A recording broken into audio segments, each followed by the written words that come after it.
The rain fell in sheets over the cracked concrete of what was once downtown San Francisco. Dr. Thomas Reed stood at the window of the makeshift conference room, watching water pool in the sunken streets below. Behind him, the heated argument continued. "It's impossible," said the man from the European coalition. "We need to focus on Earth recovery, not fantasy projects." Thomas turned from the window. At 45, his once dark hair was streaked with gray, his face lined from years of fighting both nature and bureaucracy. He looked at the holographic display in the center of the room, his design for what many were already calling a fool's dream. "The Ark isn't a fantasy," Thomas said quietly. "It's our insurance policy." Around the table sat representatives from the 12 remaining functional governments. Climate disasters had redrawn Earth's maps over the past 30 years. Coastlines were gone. Farmlands had turned to desert. Billions had died. "Dr. Reed," said the representative from New Asia, "your numbers don't add up. No one has ever built a ship this size, let alone one meant to travel between stars." Before Thomas could answer, the door opened. Anna Miller walked in, her practical uniform bearing the simple patch of the United Science Authority. At 50, Anna commanded respect without asking for it. Her eyes scanned the room quickly. "I see we're having the same conversation as last week," she said, setting down her tablet. Meanwhile, the global food reserves just dropped below the 15-year mark. The room fell silent. Everyone knew what that meant. Earth was dying faster than they could heal it. "The Ark project needs funding now," Anna continued. "Not debates, not committees. Dr. Reed's design is our best chance. Based on unproven theories," shouted the representative from the Americas Alliance. "We can't waste resources on." The door banged open again. A tall man with wild eyes and a wrinkled shirt stumbled in, security guards trying to hold him back. "Let him go," Thomas said, recognizing the newcomer. "That's Jack Foster." The guards released Jack, who rushed to the display and began typing frantically. "Who is this person?" demanded the European representative. Anna stepped forward. "Dr. Jack Foster, former head of the Quantum Propulsion Lab before it was defunded." Jack finished typing and stepped back. A new set of equations appeared over the holographic display of the Ark. "It works," Jack said simply. His voice was hoarse, as if he hadn't spoken in days. "I solved it last night." Thomas moved closer to the display, his eyes widening as he reviewed the math. "This is," he began. "The engine," Jack finished for him. "A working design for the quantum fold drive. We can build it with existing materials." The room erupted in voices. Thomas ignored them, checking Jack's calculations. After 5 minutes, he looked up. "He's right," Thomas announced. "The drive is theoretically sound." "Theoretically," scoffed the new Asian representative. "We need more than theories." Anna stepped into the center of the room, her voice cutting through the noise. "What we need is to survive. Earth has maybe 20 years left of habitability in the best regions. The Ark gives us a chance to preserve humanity beyond that." "Even if this drive works," said the African Union representative, more thoughtful than the others, "the cost would be astronomical. None of our governments can afford it." Anna smiled for the first time. "That's why we don't ask just governments." She pulled up a new display showing a global funding plan. "We ask everyone. Small nations, corporations, private citizens, everyone contributes what they can." "The public will never support this," said the European. "Let's find out," Thomas replied. 3 weeks later, Thomas stood on a hastily built stage in what remained of Golden Gate Park. Behind him, a massive screen showed the Ark design. Before him, thousands of people stood in the rain, while billions more watched on screens worldwide. "They say we can't build it," Thomas began, his voice carrying across the crowd. "They say it's too expensive, too complicated, too theoretical. They say we should accept our fate here on a dying Earth." The crowd was silent, faces grim under ponchos and umbrellas. "But humanity doesn't accept fate," Thomas continued. We've never just laid down and died. We fight. We build. We survive. He gestured to the screen where the ark rotated slowly, a massive cylinder with rings that would eventually generate artificial gravity. This ship will carry 50,000 people to a new home. It will preserve our knowledge, our cultures, our hopes. But I won't lie to you, building it will be the hardest thing humans have ever done. Anna stepped forward next. We need miners in the asteroid belt, engineers on Earth, farmers to develop sustainable growth systems. We need everyone. The crowd stirred. Someone called out, "How do we know it will work?" Jack stepped up then, his wild appearance somewhat tamed for the occasion. "Because the math works," he said simply. "I spent 10 years on the engine design. I've tested components. I know it works." From the crowd, someone shouted, "Who gets to go?" Anna took that question. Those who build it, those who have skills we'll need for a new world, and a selection by lottery. No one gets on just because they're rich or powerful. A murmur ran through the crowd, growing louder until it became a cheer. Thomas raised his hands. "We start today. Not with government approval, but with your help. Every dollar, every hour of work, every idea matters." 1 year later, Thomas stood in the lunar observation room, watching as the first framework of the ark took shape in orbit. Beside him, Anna reviewed supply manifests while Jack tinkered with a model of his engine. The European coalition announced they're starting their own project. Anna said, not looking up from her tablet. "They're calling it the Practical Earth Recovery Plan." Thomas nodded. "And the new Asians? Still saying we'll fail," Jack commented. "The physics journals won't even publish my papers anymore." "It doesn't matter," Thomas said, watching as space-suited figures assembled the massive ring that would form the ark's backbone. "We have 20,000 volunteers working worldwide now. The asteroid mining operation just sent their first shipment of rare metals." Anna finally looked up. "We're behind schedule and over budget." "When are we?" Thomas smiled slightly. "But we're building it. Despite everything, we're actually building it." Outside, Earth hung in the black, beautiful and wounded. The first piece of humanity's future took shape, one bolt at a time, built by people who refused to give up.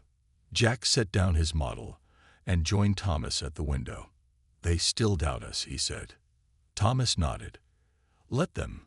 We'll build it anyway." 5 years had passed since the first metal beams of the ark were joined in Earth's orbit.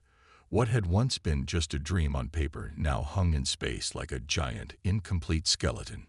Thomas floated through the central corridor, his boots magnetically clipping to the floor every few steps to keep him from drifting away. Around him, workers in gray jumpsuits welded panels and ran cables. The ship was taking shape, but too slowly. "Dr. Reed, call the voice." Thomas turned to see Mike, the head of construction, pushing himself through the air toward him. The man's face was tight with worry. "What is it now?" Thomas asked, already knowing it wouldn't be good news. "The shipment from the moon base didn't arrive," Mike said, keeping his voice low. "Third time this month." Thomas sighed. "New Asia again." Mike nodded. "They've blocked our access to their launch sites. Say we're taking resources they need for their Earth recovery plan." This was nothing new. For 5 years, the Ark project had faced one obstacle after another. The major powers hadn't openly attacked the project, but they found countless ways to slow it down. "We'll use the backup supply line through Africa," Thomas decided. "It will cost more, but—" A loud alarm cut him off. Red lights flashed throughout the corridor. "Hull breach in Ring Section 4, announced the automated system. Thomas and Mike looked at each other for just a moment before pushing off toward the emergency. Workers rushed past them, heading for safety zones. Thomas moved against the flow, following the red emergency lights.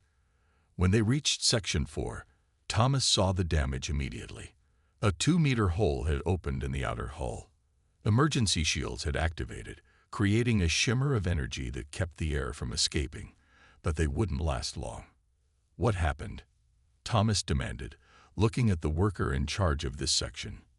I don't know, the woman replied, checking her tablet. The panel was installed last week. It passed all tests. Thomas moved closer to examine the hole. The edges weren't jagged from impact. They were smooth. This wasn't an accident. Sabotage, he whispered to Mike, who had followed him. Get Anna on the comm. Now. Anna Miller sat in her office on the moon base, facing a screen filled with angry government representatives. The ARC project has gone too far, said the woman from the European coalition. You're draining global resources during Earth's greatest crisis. The crisis is exactly why we need the ARC. Anna replied calmly, though her fingers gripped her chair arms tightly. Earth is running out of time. Then help us fix Earth instead of abandoning it, demanded the new Asian representative. Anna took a deep breath. We're not abandoning. Her private comm buzzed urgently. She glanced down to see Mike's name flashing. Anna rarely interrupted diplomatic calls, but something in the urgency code made her pause. Excuse me for one moment, she said to the screen, then muted the call. Mike's face appeared on her second screen. We've had sabotage on the ARC Section 4. Thomas is there now. Anna's stomach tightened. Casualties? None yet, but the emergency shields won't hold much longer. I'll be there in 20 minutes, Anna said, already standing up. She unmuted the diplomatic call. I apologize, but I have an emergency that requires my immediate attention, more important than Earth's future, asked the Americas Alliance representative sarcastically. Anna looked directly into the camera. This is Earth's future, whether you help us or not. She cut the connection and hurried toward the launch bay. Jack Foster had been in his workshop for 3 days straight, trying to solve the engine calibration problem. Cups of cold coffee surrounded him. His workbench was covered with parts from the prototype quantum fold drive. He barely noticed when his door slid open, and Thomas walked in. We almost lost Section 4 today, Thomas said without greeting. Jack looked up, his red-rimmed eyes focusing slowly. Sabotage. Thomas nodded. How did you know? Because they're getting desperate, Jack said, picking up a small metal cue from his workbench. This arrived yesterday. It's a job offer from New Asia. They want me to head their new propulsion research center. And leave the ARC? Thomas asked. Jack tossed the cube aside. They think I care about money or fancy laughs. He gestured to the prototype engine. All I care about is making this work. Thomas moved closer to examine the engine parts. And will it work? For the first time, doubt crossed Jack's face. The math is right, but scaling it up. He ran a hand through his unwashed hair. Every test shows energy fluctuations that could tear the ship apart. We need more time, Thomas said. Jack laughed bitterly. Time is the one thing we don't have. 1 month later, Thomas, Anna, and Jack stood in the ARC's newly completed command center. Large windows looked out at Earth below and the vastness of space above. Construction crews report the damage to Section 4 is fully repaired, Anna said, reviewing her tablet. But we're now 6 months behind schedule. And that's not our only problem, Jack added grimly. He brought up a holographic display of the engine system. The last test showed fractures in the containment field. If we can't solve it, the engine will never safely power a ship this size. Thomas stared out at the blue-green Earth. From here, you couldn't see the devastation, the expanding deserts, the flooded coastlines. It looked perfect and whole. We're not giving up, he said firmly. The next supply ship is bringing the materials you need for a redesign, Jack. And Anna's new funding campaign just hit its target. Anna looked up from her tablet, surprised. How did you know that? I just got the confirmation. Thomas smiled slightly. Because people believe in us now. Not the governments, but ordinary people. They're selling what little they have to fund this ship. A young worker entered the command center. Dr. Reed, the new crew rotation has arrived from Earth. They're waiting for your welcome speech. Thomas nodded. Tell them I'll be there shortly. After the worker left, Thomas turned to his friends. 5 years ago, everyone said this was impossible. Now look. He gestured around the command center, then to the half-built ship beyond. We're making the impossible happen, piece by piece. Jack's comm beeped with an alert. He checked it, then looked up with the first genuine smile in months. The new materials for the engine redesign just arrived. Early. See. Thomas said, against all odds, we're still building it. Anna joined them at the window, watching as a small supply ship docked with the Ark. They still doubt us, she said softly. Thomas put a hand on her shoulder. Then we'll keep proving them wrong. Outside, Earth continued its slow spin, beautiful and broken.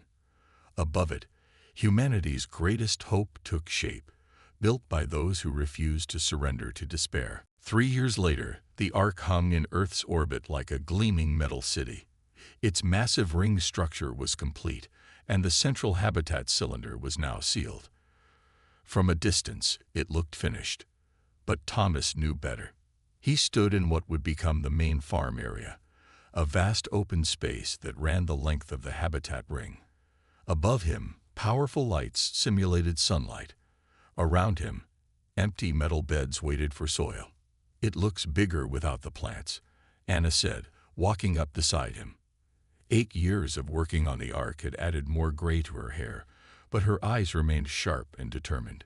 Still hard to believe we got this far, Thomas replied. He touched one of the empty plant beds. Now comes the hard part. Anna raised an eyebrow. Harder than building the largest structure humans have ever created in space. Much harder, Thomas said. Now we have to make it live. The Ark's physical structure was nearly complete, but an empty shell couldn't sustain human life for the decades it would take to reach another star system. They needed functioning ecosystems, reliable food production, and sustainable water cycling. All things that had been tested on a small scale, but never in a closed system this large. The first soil shipment arrives tomorrow, Anna said. The botanists are ready to begin planting test crops. Thomas nodded. And Jack's team. Anna's expression tightened, still working on the radiation problem. That was the current crisis. Jack's quantum fold engine worked. The smaller tests had proven that. But it produced unexpected radiation patterns that could penetrate the habitat section. If they couldn't solve it, the ship would reach its destination with no living crew. He'll figure it out, Thomas said with more confidence than he felt. He always does.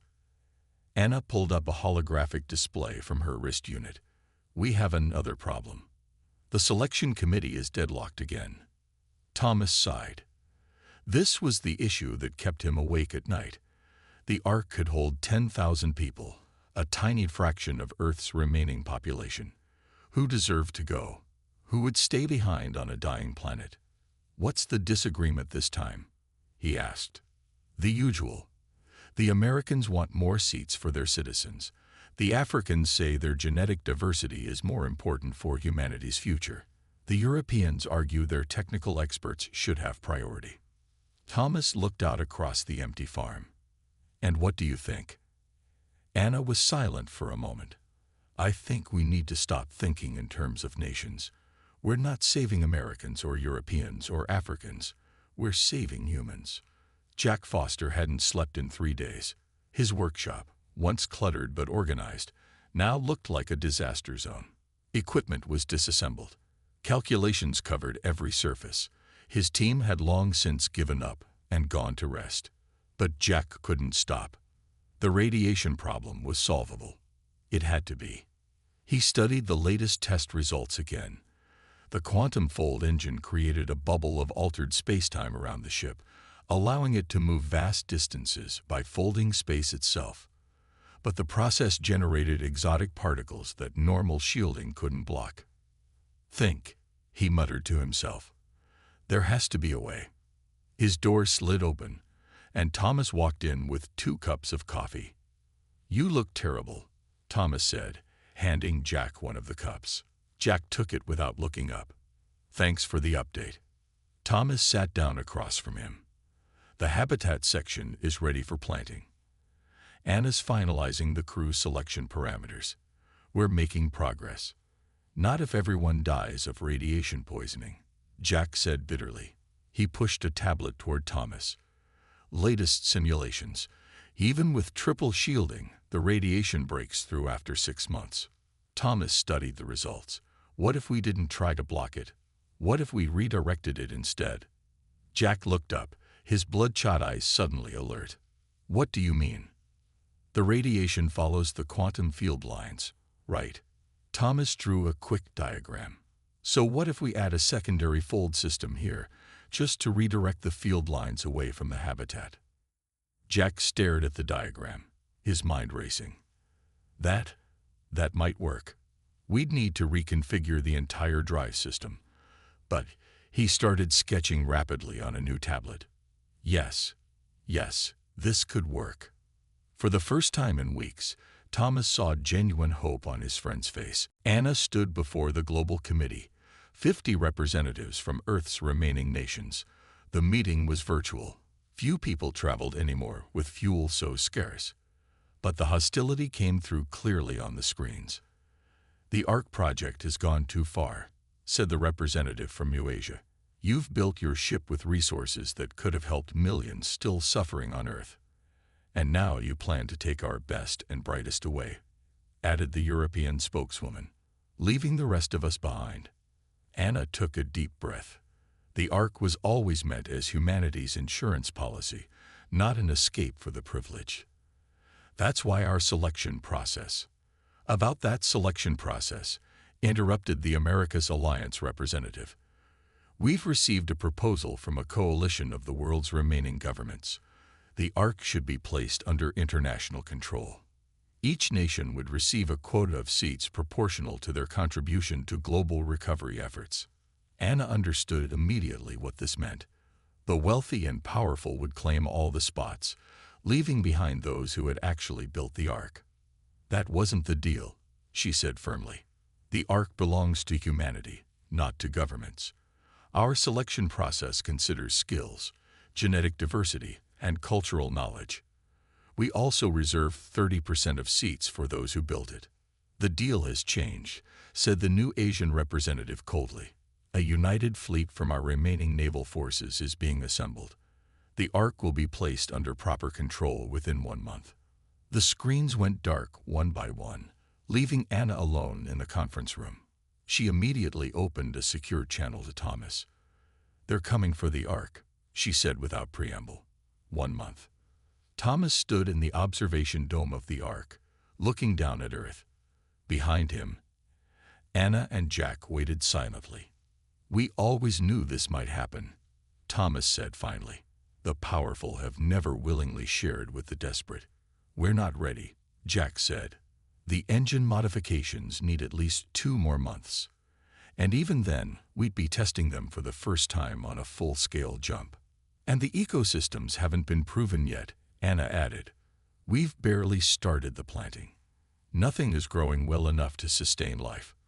Thomas turned to face his friends. Then we have 1 month to do 3 months of work. He looked at each of them. Can it be done? Jack ran a hand through his wild hair. If we work around the clock, if we cut every possible corner, maybe. The crew selection, Thomas asked Anna. I'll finalize it tonight, she promised. But we'll only have space for 8,000 instead of 10. We'll need the extra room for more stored supplies since the farms won't be ready. Thomas looked back at Earth, beautiful and broken, the home they were preparing to leave. 8 years ago, they said we couldn't build the ARC at all, he said quietly. They've doubted us at every step. Let them doubt us one more time. Jack stood straighter, a new resolve in his exhausted face. 1 month. We'll make it work. Anna nodded. I'll start the crew notifications tonight. Quietly. Thomas put his hands on his friend's shoulders. We built this when the world said it was impossible. Now we'll make it fly, whether they want us to or not. The countdown stood at 3 days. Throughout the ARC, people worked with desperate energy. Sleep was a luxury no one could afford. Thomas moved through the crowded corridors, checking systems, and encouraging workers. The ship hummed with activity. Engineers finalizing life support, farmers planting seedlings in half-prepared soil, medical teams setting up equipment. Thomas. A voice called from behind. He turned to see Maria, the head botanist, hurrying toward him. Her face was drawn from lack of sleep. "The algae tanks are online," she reported. "Oxygen production is at 60% of needed levels. Not ideal, but we'll survive." Thomas nodded. "Good enough. What about food production?" Maria's expression tightened. "We'll need to rely heavily on stored supplies for the first 6 months. The farms need time we don't have." This was the story everywhere on the Ark. Systems that should have had months more testing and preparation were being rushed into operation. It wasn't ideal, but they had no choice. "We'll make it work," Thomas said, his standard reply these days. He checked his wrist display. "I need to get to command. The final transport ships are arriving."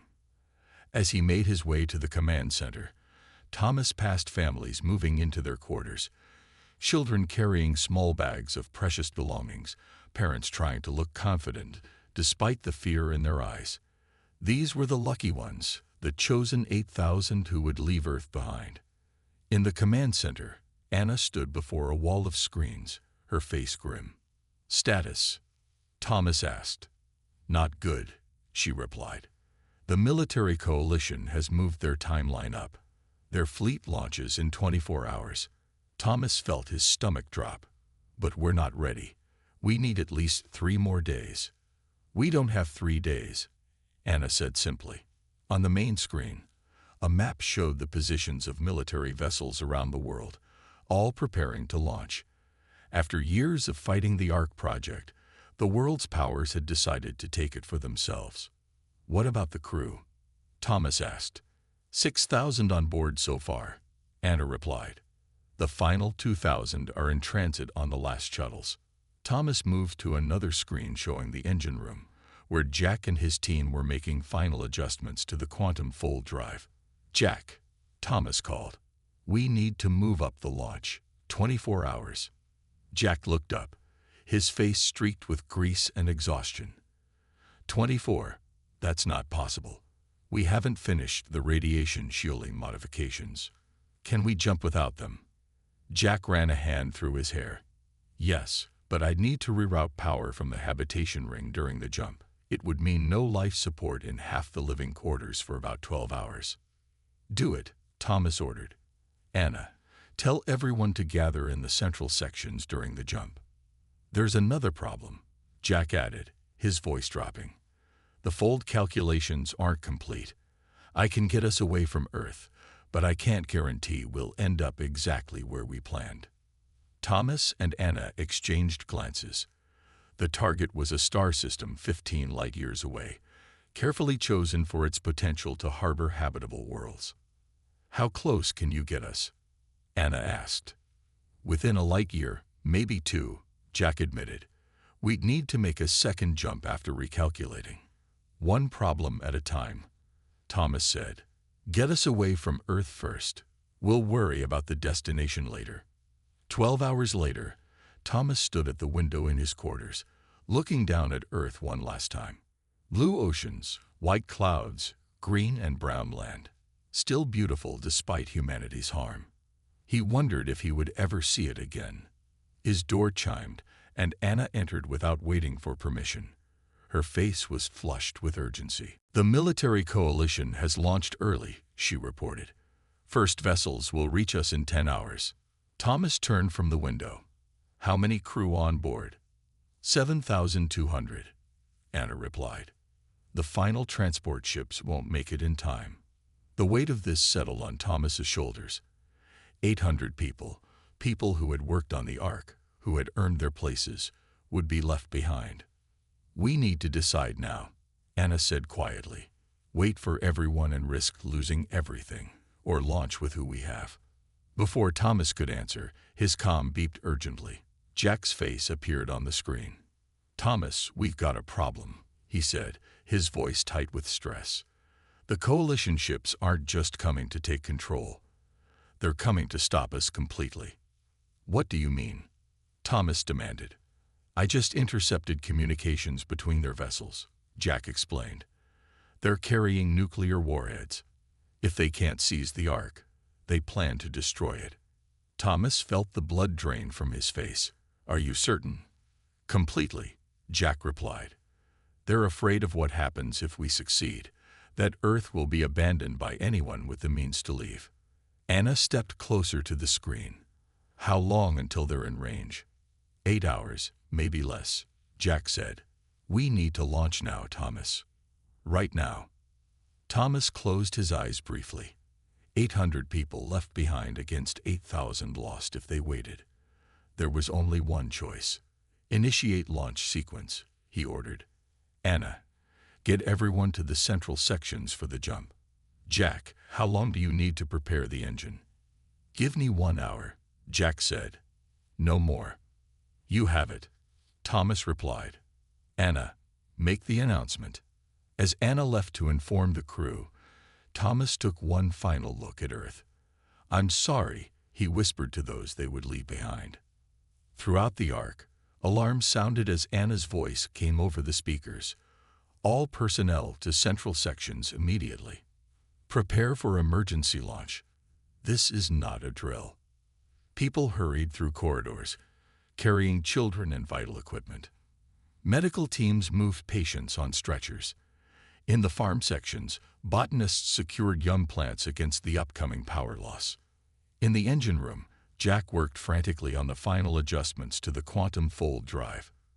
His hands moved with precision despite his exhaustion, making changes that would determine whether they lived or died. 30 minutes to launch, said the automated system. On the approaching military vessels, commanders pushed their engines to maximum, racing to stop what they saw as humanity's abandonment. 20 minutes to launch. In command, Thomas and Anna watched as the last departments reported ready status. The central sections were crowded but secure. Life support was functioning at minimal levels. 10 minutes to launch. Jack made his way to the engine control room, his work on the fold drive complete. It wasn't perfect, but it would get them away. 5 minutes to launch. Thomas took his place in the captain's chair. Around him, the bridge crew worked at their stations, faces tense but determined. Final launch sequence initiated, reported the systems officer. Thomas opened a channel to the entire ship. This is Dr. Thomas Reed. In 1 minute, we will make the first quantum fold jump in human history. We leave behind our home, but we carry humanity's future with us. The world doubted we could build this ship. They doubted we could make it fly. Today, we prove them wrong again. Engine charging. Jack reported from the engine control room. Ready on your mark. Thomas looked at Anna, who nodded once. Mark, Thomas said clearly. The Ark shuddered as the quantum fold drive engaged. Outside, space itself seemed to bend and fold around the massive ship. In a flash of impossible light, the greatest achievement of human engineering vanished from Earth orbit, leaving behind only darkness and disbelieving military commanders. Humanity had taken its first step to the stars. Ready or not. 6 months after the jump, the Ark drifted through the emptiness between stars. Inside, a new society took shape day by day. Thomas stood in the now thriving farm section, surrounded by green plants and the soft sounds of water flowing through irrigation channels. What had been empty metal beds were now rows of crops. Wheat, corn, vegetables of all kinds. The air smelled of life and growth. The latest harvest was better than expected, Maria said, walking alongside him. The botanist looked healthier than she had in years, her face relaxed despite the hard work. We'll be fully self-sufficient in another 3 months. Thomas nodded, pleased. And the oxygen levels? 98% of optimal, Maria replied with pride. The algae tanks are working perfectly now. This was the story across the Ark. Systems that had been rushed into service were now stabilized. The ship that had fled Earth half complete was becoming the home they had always imagined. Not that it had been easy. The first month after the jump had been the hardest. Half the systems had failed. Food had been strictly rationed. The water recyclers had broken down twice. But the people of the Ark had pulled together, working day and night to fix what was broken. Thomas's comm unit beeped. "Dr. Reed to command, please." He said goodbye to Maria and made his way through the corridors. Unlike the early days, these passages were now decorated with artwork and plants. Children played in designated areas. People greeted each other by name. It was becoming a community, not just a ship. In command, Anna and Jack waited for him. Jack looked thinner than before, his face pale despite the improved conditions aboard the ship. "What's happening?" Thomas asked. Anna gestured to the main screen. "We've received a transmission from Earth."